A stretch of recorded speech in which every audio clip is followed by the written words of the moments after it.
আমি আজকে যে বিষয়ের উপর ক্লাস নিব সেটা ফিজিক্স 1 বিষয় কোড 65912। আজ আমি যে অধ্যায়ে ক্লাস নিব সেটা হলো অধ্যায় 4। অধ্যায়ের নাম হচ্ছে নিউটনের গতিসূত্র, বল, ঘর্ষণ। এই অধ্যায় শেষে বা এই অধ্যায় অধ্যয়ন করে আমরা যা শিখব বল, বলের প্রকারভেদ, জড়তা, ভরবেগ, ভরবেগের নিত্যতা সূত্র, নিউটনের গতিসূত্র সম্বন্ধে আমরা জানতে পারব। নিউটনের গতির দ্বিতীয় সূত্র হইতে F = ma প্রমাণ করতে আমরা শিখব।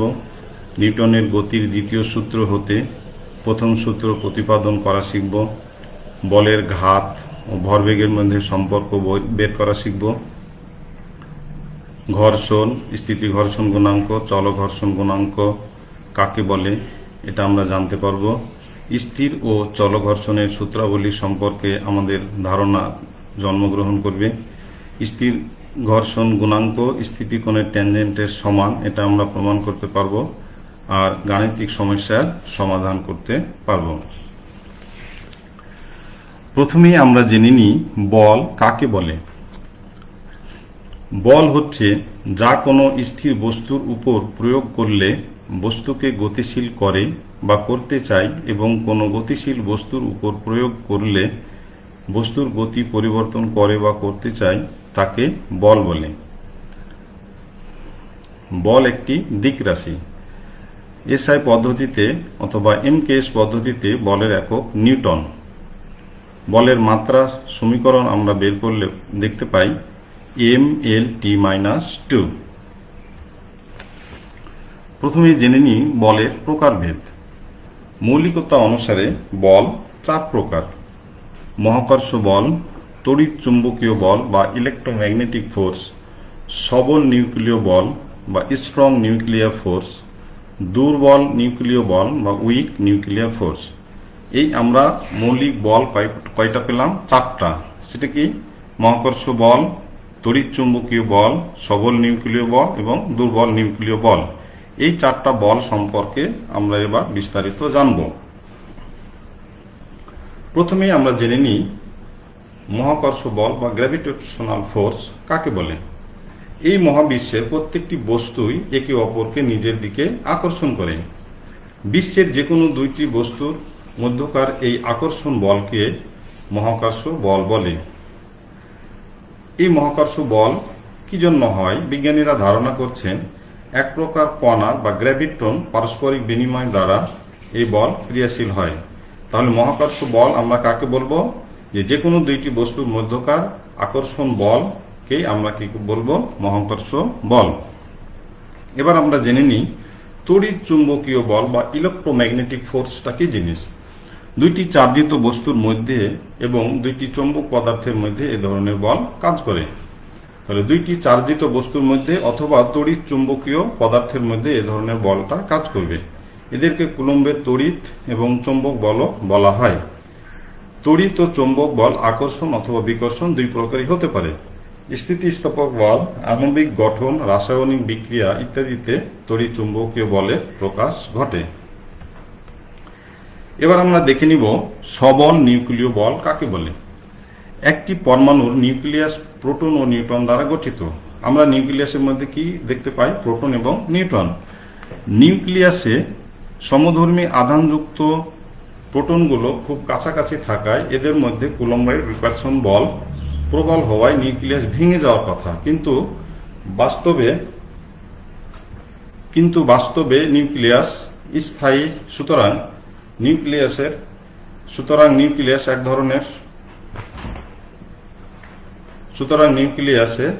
এক ধরনের সবল বল কাজ করে যা নিউক্লিয়াসকে ধরে রাখে। নিউক্লিয়াসের মধ্যে মেসন নামক এক প্রকার কণার পারস্পরিক বিনিময়ের দ্বারা এই বল ক্রিয়াশীল হয়।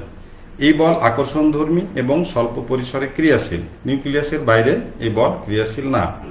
তাহলে সবল নিউক্লিয় বলটা কি? আমরা নিউক্লিয়াসের মধ্যে দেখতে পাই প্রোটন এবং নিউট্রনের যে সংঘবদ্ধ থাকা, এই আধানযুক্ত যে থাকে সেটাকে আমরা কি বলবো? সবল নিউক্লিয় বল।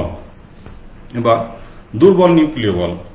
প্রকৃতিতে যে সমস্ত তেজস্ক্রিয় পদার্থ আছে তাদের নিউক্লিয়াস স্বতঃস্ফূর্তভাবে ভেঙে যায় এবং এই ভেঙে যাওয়ার ফলে কি হয়, আলফা, বিটা এবং গামা রশ্মি নির্গত হয়।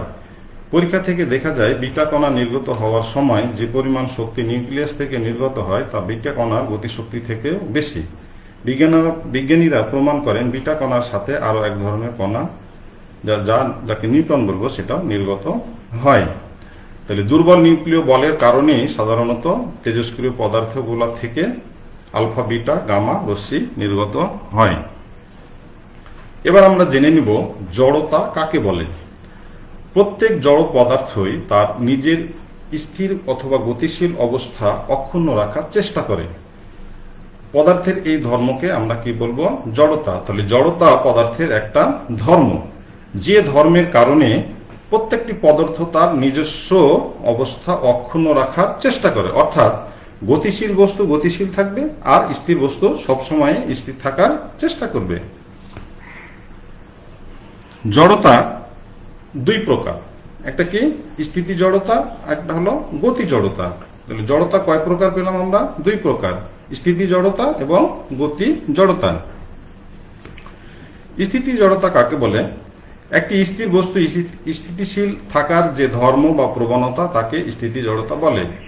তাহলে একটা স্থিতি জড়তা কাকে বলবে? একটি স্থির বস্তু সারা জীবনই সে কি করবে, স্থির থাকবে এবং এই ধর্ম বা প্রবণতা সেটাকে আমরা কি বলবো, স্থিতি জড়তা। একটা থেমে থাকা বাস হঠাৎ চলতে শুরু করলে যাত্রীরা পেছনের দিকে হেলে পড়ে।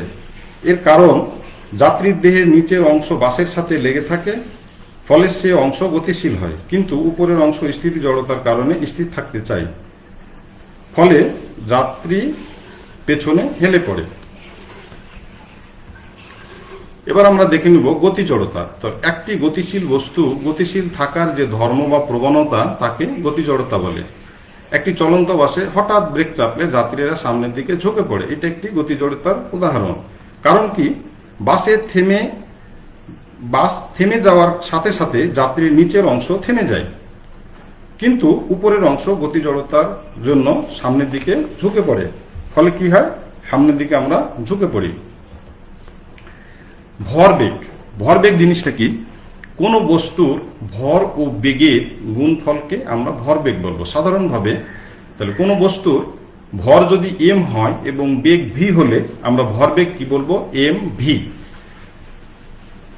তাহলে ভরবেগ আমরা অন্যভাবে বলতে পারি যে ধর্মের কারণে বস্তুর ভর ও বেগের ভর এবং বেগ কি হয়, যে ধর্মের কারণে বস্তুর কি হয়, ভর এবং বেগের গুণফলের জন্য যেটা পাওয়া যায় সেটাকে আমরা কি বলবো, ভরবেগ।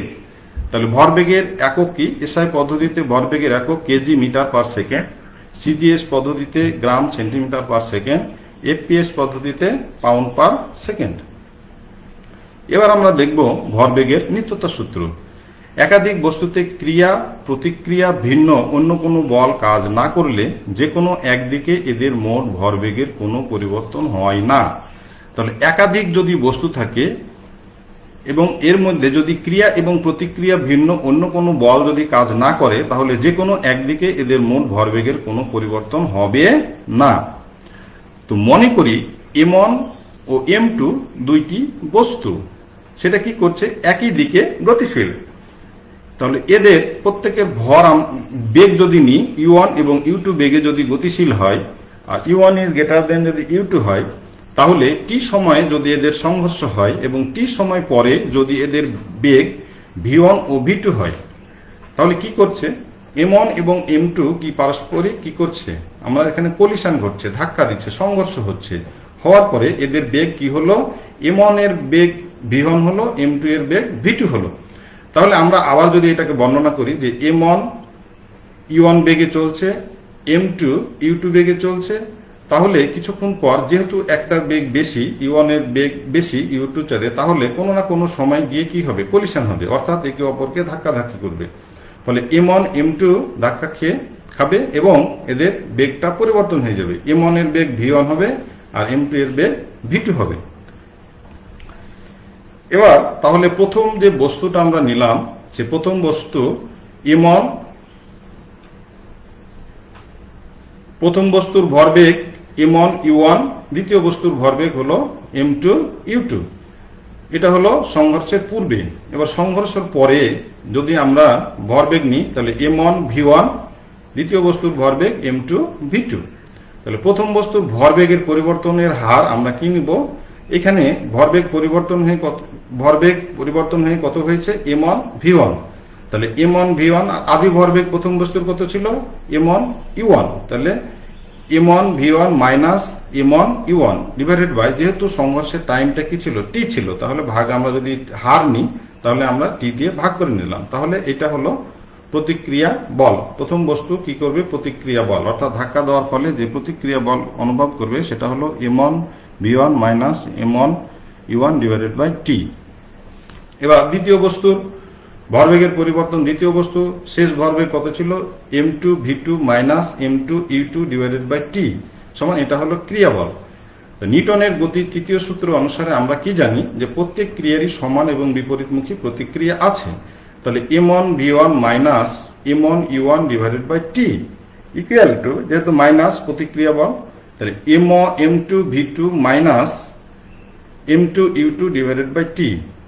তাহলে যেহেতু এটা একটা ইকুয়েশন, উভয় পক্ষে আমার tt আছে, tt আমরা বাদ দিয়ে দিলাম। তাহলে আমরা কি পেলাম, m1 v1 minus m1 u1 equal to এই মাইনাস মাইনাস, তাহলে কি হলো মাইনাস m2 v2 আর এই মাইনাস আর এই মাইনাসে প্লাস হলো, তাহলে m2 u2। তাহলে আমরা যদি এটাকে রিঅ্যারেঞ্জ করি, অর্থাৎ লেফট হ্যান্ড সাইড থেকে আমরা কি করলাম, এই যে m1 v1 এইটা আমরা কি করব মাইনাস m2 v2, তাহলে মাইনাস এদিকে নিয়ে আসলাম, আর এই m1 u1 কে ডান পাশে নিয়ে আসলাম। নিয়ে আসলে কি হলো আমাদের, তাহলে হলো m1 ডান পাশে পেলাম আমরা m1 u1 plus m2 u2, আর ডান পাশে কি পেলাম আমরা, সেটা হলো m1 v1 plus m2 v2। অর্থাৎ আমরা আবার একটা পক্ষ চেঞ্জ করে নিলাম। তাহলে কি হবে, m1 u1 plus m2 u2 equal to m1 v1 plus m2 v2। তাহলে আমাদের কি হলো, যে আমাদের যে জিনিসটা প্রমাণ করতে হলো যে একাধিক বস্তুতে ক্রিয়া এবং প্রতিক্রিয়া ভিন্ন অন্য কোনো বল না থাকলে কি হচ্ছে, সেটা বস্তুর ভরবেগের কোনো পরিবর্তন হচ্ছে না। এবার নিউটনের গতিসূত্র। নিউটনের প্রথম সূত্র কি বলছে, যে বস্তুর উপর লব্ধি বল শূন্য হলে স্থির বস্তু স্থির থাকে এবং গতিশীল বস্তু সমবেগে সরল পথে চলতে থাকবে। তা নিউটনের গতির প্রথম সূত্র আমরা কি বুঝতে পারলাম, যে যদি কোনো লব্ধি বল ক্রিয়া না করে তাহলে স্থির বস্তু সারা জীবনই স্থির থাকবে এবং গতিশীল বস্তু সমবেগে সব সময়ই চলতে থাকবে। দ্বিতীয় সূত্র কি, যে কোনো একটা বস্তুর ভরবেগের পরিবর্তনের হার এর উপর প্রযুক্ত বলের সমানুপাতিক এবং বল যেদিকে ক্রিয়া করে বস্তুর ভরবেগের পরিবর্তন সেই দিকেই হয়। তাহলে ভরবেগের পরিবর্তনের হার কি হবে, প্রযুক্ত বলের সমানুপাতিক হবে এবং বল যেদিকে ক্রিয়া করবে বস্তুর ভরবেগের পরিবর্তন সেই দিকে ঘটবে। তৃতীয় সূত্র আমরা দেখছি প্রত্যেক ক্রিয়ারই সমান এবং বিপরীতমুখী প্রতিক্রিয়া আছে। এবার আমরা দেখে নিব যে নিউটনের গতির দ্বিতীয় সূত্র হতে F ইকুয়াল টু ma, অর্থাৎ বল ইকুয়াল টু ভর গণিত ত্বরণ আমরা কিভাবে বের করতে পারি। তাহলে আমরা এবার কি দেখব, যে F ইকুয়াল টু ma, এটা কি নিউটনের গতির দ্বিতীয় সূত্র থেকে। তা আমরা মনে করি যে m ভরের একটি বস্তু u আদিবেগে চলছে। তাহলে m ভরের একটি বস্তু u আদিবেগে চলছে, এই চলা অবস্থায় কি করলো, F মানের একটা বল এর উপর প্রযুক্ত হলো। প্রযুক্ত হওয়ার ফলে বস্তুটি কি হয়, প্রযুক্ত করে এ সমতরণে টি সময় কাজ করছে বলটা, টি সময় কাজ করার ফলে এস দূরত্ব অতিক্রম করছে। অতিক্রম করার ফলে ইহা কি করলো, ভি বেগ প্রাপ্ত হলো। তাহলে আমরা যদি দেখে নিই যে বস্তুর আদি ভরবেগ, তাহলে আদি ভরবেগ কি হচ্ছে এম ইউ, অর্থাৎ ভর গণিত বেগ। তাহলে কি হলো এম ইউ। বস্তুর শেষ ভরবেগ কি, তাহলে এখানে হলো আমরা দেখতে পাচ্ছি যে এম ভি। তাহলে আদি ভরবেগ আমরা কি পেলাম এম ইউ এবং শেষ ভরবেগ পেলাম হলো এম ভি। তাহলে ভরবেগের পরিবর্তন কতটুকু হলো, ভরবেগের পরিবর্তন M V minus M U. তাহলে যদি আমরা হার নিই তাহলে সময় দিয়ে ভাগ করে নিতে হবে। তাহলে ভরবেগের পরিবর্তনের হার mv minus mu divided by t। তাহলে এটা পেলাম আমরা ভরবেগের পরিবর্তনের হার। তাহলে m আমরা কমন নিয়ে নিলাম এখান থেকে v minus U divided by t। তাহলে v minus U divided by t, তাহলে শেষ ভরবেগ মাইনাস আদি ভরবেগ ডিভাইডেড বাই সময় যদি আমরা নিই তাহলে আমরা কি পাই? ত্বরণ পাই। তাহলে এ সমান আমরা কি লিখে নিলাম? v minus U divided by t। তাহলে ভরবেগের পরিবর্তনের হার কত পেলাম? ma। নিউটনের গতির দ্বিতীয় সূত্র আমরা কি বলছি? যে ভরবেগের পরিবর্তনের হার এর উপর প্রযুক্ত বলের সমানুপাতিক এবং বল যেদিকে ক্রিয়া করে বস্তুর ভরবেগের পরিবর্তনও সেই দিকে ঘটে। তাহলে এফ যেহেতু বল আমরা প্রয়োগ করছি সমানুপাতিক, ভরবেগের পরিবর্তনের হার পেলাম হলো ma। তাহলে আমরা যদি এফ সমানুপাতিক কি পেলাম? আমরা এফ সমানুপাতিক ma। তাহলে এফ সমান কে ma। কে একটি সমানুপাতিক ধ্রুবক যার মান আমরা একক, যার মানটা কি হবে? এফ এম এর উপর নির্ভরশীল হবে। তাহলে কে আমরা একক বলের সংজ্ঞার মাধ্যমে এটা দূর করতে পারি যে বল আমরা যদি এম কেস পদ্ধতিতে নিই তাহলে যে বল 1 কেজি ভরের উপর প্রযুক্ত হয়ে 1 মিটার পার সেকেন্ড স্কয়ার ত্বরণ সৃষ্টি করে তাকে আমরা কি বলবো? একক বল বা 1 নিউটন বল বলবো আমরা যদি এম কেস পদ্ধতিতে নিই। তাহলে এফ যদি 1 হয়, এম 1 এ 1 হলে আমরা সমীকরণ, এই যে আমরা এই সমীকরণ হতে পাই কি? আমরা মানগুলো বসিয়ে দিলে এফ এর মান 1, এম এর মান 1, এর মান 1, তাহলে কে এর মান আমরা পেলাম হলো 1। তাহলে এইখানে যদি আমরা মানটা বসিয়ে দিই যে এফ ইকুয়াল টু কে এর মান 1, তাহলে আমরা এফ ইকুয়াল টু এম এ, অর্থাৎ বল ইকুয়াল টু ভর গণিত ত্বরণ। তাহলে নিউটনের গতির সূত্র হইতে আমরা কি পেলাম? বল গণিত ভর, বল ইকুয়াল টু ভর গণিত ত্বরণ। এবার আমরা দেখে নেব নিউটনের গতির দ্বিতীয় সূত্র হতে প্রথম সূত্র কিভাবে প্রতিপাদন করা যায়।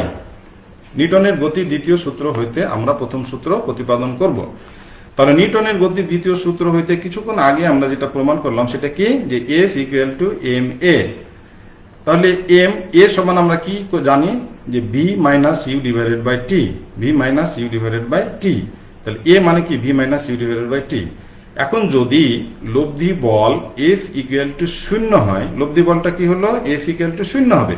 তাহলে এফ এর মান আমি 0 দিয়ে দিলাম। তো 0 equal to M V minus U divided by T. কিন্তু আমরা বাস্তবে দেখি যে ভর কখনোই কি হবে? 0 হতে পারে না। তাহলে M equal to not equal to কি হবে? 0। M not equal to 0। তাহলে আমরা যদি এখানে মানটা দিয়ে দিই তাহলে এম যদি নট ইকুয়াল টু 0 হয়, টিও যেহেতু আমাদের কিছু সময় কাজ, আমাদের যদি এফ না কাজ করে তাহলে টিও কাজ করবে না। তাহলে আমরা ভি মাইনাস ইউ সমান হবে 0। তাহলে ভি ইকুয়াল টু ইউ। তাহলে আমরা যখন দেখছি এখান থেকে যে ইউ ইকুয়াল টু 0 হলে ভি ইকুয়াল টু 0 হবে, যেহেতু ভি ইকুয়াল টু ইউ, অর্থাৎ স্থির বস্তু কি হবে? স্থির থাকবে এবং গতিশীল বস্তু কি হবে? গতিশীল অবস্থায় থাকবে। স্থির বস্তু স্থির থাকবে আর গতিশীল বস্তু গতিশীল অবস্থায় থাকবে। এবার বলের একক নিউটন এবং ডাইনের মধ্যে সম্পর্কটা আমরা বের করব। বলের একক এমকেএস পদ্ধতিতে বলের একক নিউটন এবং সিজিএস পদ্ধতিতে বলের একক হলো ডাইন। তাহলে 1 নিউটন বল, তাহলে আমি পূর্বে বলেছি যে 1 নিউটন বল সমান হলো 1 কেজি ভরের উপর যে বলটা কি করবে? 1 কেজি ভরের উপর ক্রিয়া করে 1 মিটার পার সেকেন্ড স্কয়ার ত্বরণ সৃষ্টি করবে তাকে আমরা কি বলবো? 1 নিউটন বল বলবো। তাহলে 1 কিলোগ্রাম মানে 1 কেজি গণিত হলো 1 মিটার পার সেকেন্ড স্কয়ার। তাহলে 1 কিলোগ্রাম মানে হলো 1000 গ্রাম। যেহেতু আমরা সিজিএস পদ্ধতিতে নিয়ে যাব এই জন্য আমরা কি করব? গ্রাম করে নিলাম আর মিটারকে আমরা সেন্টিমিটার করে নিলাম। তাহলে 1 মিটার সমান হলো 100 সেন্টিমিটার পার সেকেন্ড স্কয়ার থাকলো এখানে। তাহলে 1 তাহলে কি হবে? 1 2 3 4 5, 5টা আমরা শূন্য পেলাম। তাহলে 10 টু দি পাওয়ার 5 আর gram centimetre per second square, অর্থাৎ যে বল কি করে 1 গ্রাম বস্তুর উপর ক্রিয়া করলে যদি 1 সেন্টিমিটার পার সেকেন্ড স্কয়ার ত্বরণ সৃষ্টি করে তাকে আমরা কি বলবো? ডাইন। তাহলে 1 নিউটন সমান হলো 10⁵ ডাইন। ইহাই হলো কি নিউটন এবং ডাইনের মধ্যে সম্পর্ক, অর্থাৎ এমকেএস পদ্ধতি এবং সিজিএস পদ্ধতি যে নিউটন এবং ডাইন আছে তাদের মধ্যে সম্পর্ক হচ্ছে কি 1 নিউটন ইকুয়াল টু 10⁵ ডাইন। বলের ঘাত, খুব বেশি মানের বল যদি কোনো বস্তুর উপর খুব কম সময়ের জন্য প্রয়োগ করা হয় তাকে আমরা কি বলবো, বলের ঘাত। তাহলে কোনো বস্তুর এফ পরিমাণ বল টি সময় যাবৎ ক্রিয়া করলে বলের ঘাত সমান এফ গণিত টি। তাহলে এফ সমান হলো এম এ গণিত টি। তাহলে এ সমান আমরা কি জানি, V minus U divided by T গণিত টি। টি কেটে গেলে M V minus M U. তাহলে এম ভি মানে হলো শেষ ভরবেগ মাইনাস হলো আদি ভরবেগ। তাহলে বলের ঘাত সমান আমরা কি জানি, শেষ ভরবেগ মাইনাস হলো আদি ভরবেগ। এটা কি ভরবেগের পরিবর্তন। তাহলে বলের ঘাত সমান আমরা কি পাচ্ছি, ভরবেগের পরিবর্তন। এবার আমরা দেখব হলো ঘর্ষণ। যখন একটি বস্তু অন্য কোনো বস্তুর সংস্পর্শে থেকে চলতে থাকে বা চলার চেষ্টা করে তখন এদের মিলনতলে গতির বিপরীতে যে বিরুদ্ধ বলের সৃষ্টি হয় তাকে আমরা কি বলবো, ঘর্ষণ বলবো। তাহলে একটা বস্তু যদি অপর একটি বস্তুর উপর গড়িয়ে চলে বা চলার চেষ্টা করে তখন এদের মিলনতলে গতির বিপরীত দিকে, অর্থাৎ যেদিকে গতি দিতে হবে তার বা টানছে কোনো একটা বস্তুকে তার বিপরীত দিকে কি হয়, একটা বিরুদ্ধ বলের সৃষ্টি হয়। এই বিরুদ্ধ বলটাকে আমরা ঘর্ষণ বলবো। তাহলে ঘর্ষণ ইজ ওয়ান কাইন্ড, অর্থাৎ friction is one kind of force. তাহলে ঘর্ষণ সাধারণত 4টি বিষয়ের উপর নির্ভর করে। ঘর্ষণ কয়টি বিষয়ের উপর নির্ভর করে, 4টি বিষয়ের উপর নির্ভর করে। বস্তুদ্বয়ের উপাদান, মিলনতলের মসৃণতা, বস্তুদ্বয়ের মধ্যবর্তী পদার্থের প্রকৃতি এবং তাপমাত্রা। এই কি করে 4টি বস্তুর উপর নির্ভর করে। আমরা এবার দেখব হলো স্থিতি ঘর্ষণ। তাহলে পরস্পর সংস্পর্শে থাকা অবস্থায় দুটি স্থির বস্তু একটি অপরটির উপর দিয়ে গতিশীল করার চেষ্টা করলে গতি সৃষ্টি নাও হওয়া পর্যন্ত যে ঘর্ষণ বল ক্রিয়া করে তাকে আমরা কি বলবো, স্থির ঘর্ষণ। গতীয় ঘর্ষণ কি, পরস্পর সংস্পর্শে থাকা অবস্থায় দুটি বস্তু একটি অপরটির উপর চলাচল করার সময় যে ঘর্ষণ বলের সৃষ্টি হয় তাকে আমরা কি বলবো, গতীয় ঘর্ষণ। এবার আমরা দেখে নিব স্থির ঘর্ষণের সূত্রাবলী। স্থির ঘর্ষণ বস্তুর গতির প্রয়াস যেদিকে এর বিপরীতে ক্রিয়া করে। গতিরোধের জন্য যে পরিমাণ বলের প্রয়োজন স্থির ঘর্ষণ সেই পরিমাণ বলই ক্রিয়া করে। সীমাস্থ ঘর্ষণ সর্বদা অবিলম্ব প্রতিক্রিয়ার সমানুপাতিক হবে। ঘর্ষণের মান স্পর্শ তলের প্রকৃতি ও অবস্থার উপর নির্ভর করে। ঘর্ষণ বলের মান স্পর্শ তলের ক্ষেত্রফলের উপর নির্ভর করে না। তল যত মসৃণ হবে ঘর্ষণ তত কম হবে। এবার আমরা দেখে নিব চলঘর্ষণের সূত্রাবলী। চলঘর্ষণ সর্বদা বস্তুর গতির বিপরীত দিকে ক্রিয়া করে। একের সাপেক্ষে অন্যের গতির কোনো পরিবর্তন না হলে চলঘর্ষণ অবিলম্ব প্রতিক্রিয়ার সমানুপাতিক। চলঘর্ষণ দুটি বস্তুর স্পর্শিত তলের ক্ষেত্রফলের উপর নির্ভর করে না। চলঘর্ষণ মিলন তল দুটির প্রকৃতি অবস্থার উপর নির্ভর করে। বেগ বেশি না হলে চলঘর্ষণ বেগের উপর নির্ভর করে না। স্থিতিকোণ, অনুভূমিকের সাথে একটি তল যে কোণে অবস্থান করলে এর উপর দিয়ে একটি বস্তু গতিশীল হওয়ার উপক্রম হয় তাকে ওই বস্তুর স্থিতিকোণ বলে। স্থিতি ঘর্ষণ কোণ, সীমাস্থ ঘর্ষণ অবিলম্ব প্রতিক্রিয়ার লব্ধিকে লব্ধি প্রতিক্রিয়া বলে এবং লব্ধি প্রতিক্রিয়া ও অবিলম্ব প্রতিক্রিয়ার মধ্যবর্তী কোণকে স্থির ঘর্ষণ কোণ বলে। থিটা এফ এখানে স্থির ঘর্ষণ কোণ। চলঘর্ষণ গুণাঙ্ক, চলঘর্ষণ বলের মান ও অবিলম্ব প্রতিক্রিয়ার অনুপাতকে চলঘর্ষণ গুণাঙ্ক বলে। একে মিউকে দ্বারা প্রকাশ করা হয়। চলঘর্ষণ গুণাঙ্ক মিউকে ইকুয়াল টু এফ কে ডিভাইডেড বাই হলো আর। স্থিতি ঘর্ষণ গুণাঙ্ক, পরস্পরের সংস্পর্শে থাকা দুইটি বস্তুর সীমাস্থ ঘর্ষণ অবিলম্ব প্রতিক্রিয়ার অনুপাতকে স্থিতি ঘর্ষণ গুণাঙ্ক বলে। একে মিউ এস দ্বারা প্রকাশ করা হয়। তার স্থিতি ঘর্ষণ গুণাঙ্ক mu S equal to F L divided by R. এবার আমরা দেখে নিব যে স্থির ঘর্ষণ গুণাঙ্ক স্থিতি কোণের ট্যানজেন্টের সমান। সংজ্ঞা থেকে বলা যায় সীমাস্থ ঘর্ষণ বল অভিলম্ব প্রতিক্রিয়া বলের অনুপাতকে স্থির ঘর্ষণ গুণাঙ্ক বলে। তাহলে স্থির ঘর্ষণ গুণাঙ্ক mu s equal to F L divided by হলো আর। তাহলে এফএল ইকুয়াল টু সীমাস্থ ঘর্ষণ বল আর আর হলো অভিলম্ব প্রতিক্রিয়া বল। আবার অনুভূমিকের সাথে একটি তল যে কোণে অবস্থান করলে কোনো বস্তু গতিশীল হওয়ার উপক্রম হয় তাকে স্থিতিকোণ বলে, যেটা আমরা পূর্বেই শিখেছি। এবার আমরা দেখে নেব যে এসি আনত তলের উপর, এখানে থিটা কোণ হলো স্থিতি কোণ। তলের উপর আমরা একটা বল গড়িয়ে যাচ্ছে, তাহলে আনত তলের উপর আছে বা পড়ার উপক্রম হয়েছে। তলটির কোণ থিটা বৃদ্ধি করার বস্তুটি কি হবে? গতিশীল অবস্থার উপক্রম হবে। ফলে এখানে থিটা হলো স্থিতি কোণ, যেটা আমি বললাম থিটা কি স্থিতি কোণ। তাহলে প্রতিক্রিয়া বল আর সীমাস্থ ঘর্ষণ এফএল হয়, তখন এই যে আমাদের যে ওয়েট অর্থাৎ ডাব্লুটাকে কি করবে, আমরা বিশ্লেষণ করলে দুইটা উপাংশ পাই। সেটা কি? ডাব্লিউ কস থিটা এবং W sine theta. W cos theta আর এর বিপরীতে কাজ করে। তাহলে ডাব্লিউ কস থিটা কি হবে? প্রতিক্রিয়া বল যে আর আছে এর বিপরীতে কাজ করবে। এবং ডাব্লিউ সাইন থিটা এফএল অর্থাৎ সীমাস্থ যে ঘর্ষণ বল আছে তার বিপরীতে কাজ করে। তাহলে ডাব্লিউ সাইন থিটা সমান আমরা কি লিখতে পারবো? F L.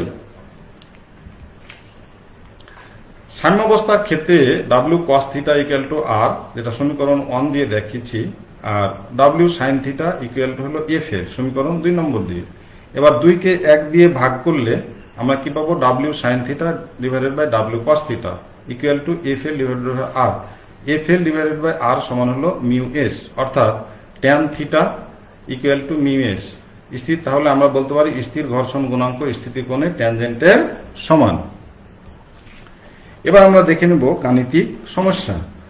50 গ্রাম ভরের স্থির বস্তুর উপর 10 ডাইন মানের একটি বল 2 সেকেন্ড যাবত ক্রিয়া করে।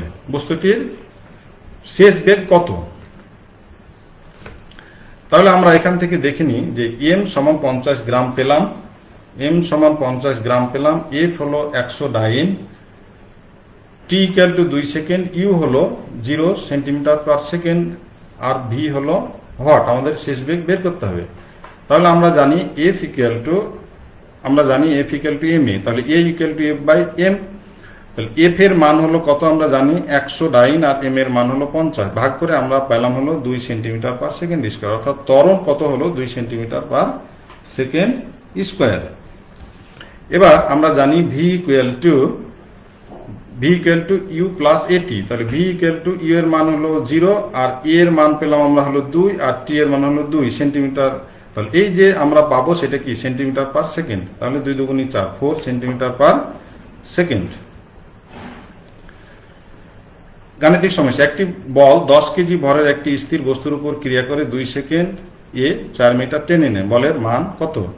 তাহলে আমরা এম সমান 10 কেজি, এস হলো 4 মিটার, টি হলো 2 সেকেন্ড, ইউ হলো 0 মিটার পার সেকেন্ড, এফ মান আমরা বের করবো। তাহলে S equal to U T plus half A T square, 4 পেলাম, 0 2 plus half A T square, তাহলে 2a, এখান থেকে আমরা পেলাম হলো কি 2a সমান হলো 4, তাহলে a equal to 2 metre per second square. আবার আমরা জানি f ইকুয়াল টু হলো ma, তাহলে m হলো 10 আর হলো 2, তাহলে 10 দুগুণে 20 নিউটন। তাহলে এখান থেকে আমরা পেলাম হলো 10 দুগুণে হলো 20 নিউটন। তো থ্যাংক ইউ।